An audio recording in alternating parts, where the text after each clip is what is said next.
আর আল্লাহ তাআলা বলেন, আমার কিতাবের ভেতরে আমার যখন যেটা ইচ্ছা হয়েছে আমি তখন সেটা বর্ণনা করে দিয়েছি। এখন আপনি যদি এটা বলেন যে কোরআনে আল্লাহ এক কথা বারবার বললেন কেন, প্রথম এটা সৃষ্টি করেছি, আবার বলে প্রথম ওটা সৃষ্টি করেছি, আবার বলে প্রথম ওটা সৃষ্টি করেছি, তার মানে আল্লাহ মিথ্যাবাদী, এরকম যদি আপনি বলেন তাহলে আপনার কখনো ঈমান থাকবে? মিথ্যাবাদী তো এটা একটা ছোট্ট গাল, ও যে গালটা দিয়েছে এটা কখনো জবানে আনা চলবে? আনলে ঈমান থাকবে না। তো আবার একে পুলিশে ধরেছে, একদল আবার সাপোর্ট করতেছে, বাউলকে যদি ধরা হয় তাহলে আরগুলাকেও তো ধরতে হবে।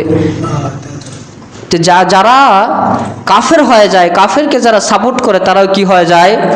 কাফের হয়ে যায়। যারা কাফেরকে সাপোর্ট করেছে, যা করতেছে এরাও কাফের, এরা যদি বক্তাও হয় এদের বয়ান শুনে একেবারে বিলকুল হারাম। জোরে বলেন কি? বিলকুল হারাম। যারা এদের বয়ান শুনবে তারাও কাফের মুশরিক হয়ে যাবে, বিনা হিসাবে জাহান্নামে চলে যাবে।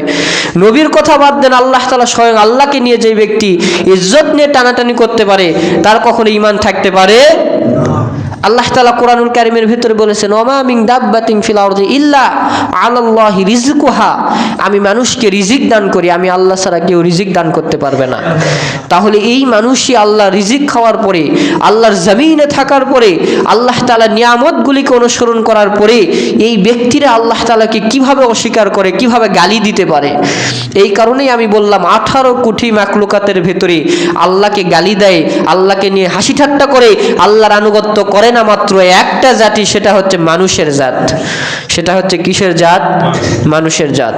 তাহলে আমরা কতটা খারাপ হয়ে গেছি! 18 কোটি মাখলুকাতের ভেতরে একমাত্র আমরাই খারাপ।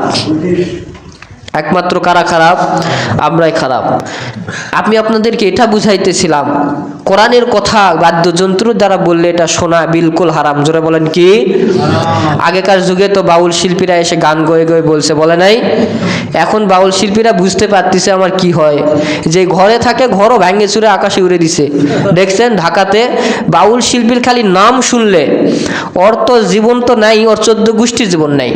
যে ব্যক্তি আল্লাহকে নিয়ে এরকম কুটুক্তি করতে পারে সে কখনো বাংলার জমিনে থাকতে পারে? জবান খুলে বলেন, পারে? কখনো বাউল শিল্পীকে এনে গ্রামে গান গুজব এগুলো কখনো করবেন? এরা ইসলামকে নিয়ে হাসি ঠাট্টা বানিয়েছে, ইসলামকে নিয়ে আল্লাহকে নিয়ে এরা কুটুক্তি করা শুরু করে দিয়েছে। এদেরকে কখনো মানা চলবে? মুখে দাড়ি নাই, নামাজ পড়ে না, ইবাদত করে না, এরা আবার অজুহাত দেয় আল্লাহ কোথায় নামাজের কথা বলেছে? আল্লাহ তো সালাত কায়েম করতে বলেছে। বেয়াদবের বাচ্চা, সালাত কায়েম করা কাকে বলে তুই বুঝিস? কায়েম করা কাকে বলে? প্রতিষ্ঠিত করা। প্রতিষ্ঠিত তুই করবি না তো তোর বাবা করবে? প্রতিষ্ঠিত যদি আমি না করি আমার বাবা করবে, আমার দাদা করবে? আমি যদি হুজুর হয়ে প্রতিষ্ঠিত না করি আমার মুসল্লিরা কিভাবে প্রতিষ্ঠিত করবে বলেন? তাহলে প্রতিষ্ঠিত কাকে করতে হবে? আমাকে করতে হবে, আপনাকে করতে হবে। আপনি যখন নামাজ প্রতিষ্ঠিত করবেন আপনার সন্তানও দেখা দেখি নামাজ প্রতিষ্ঠিত করবে।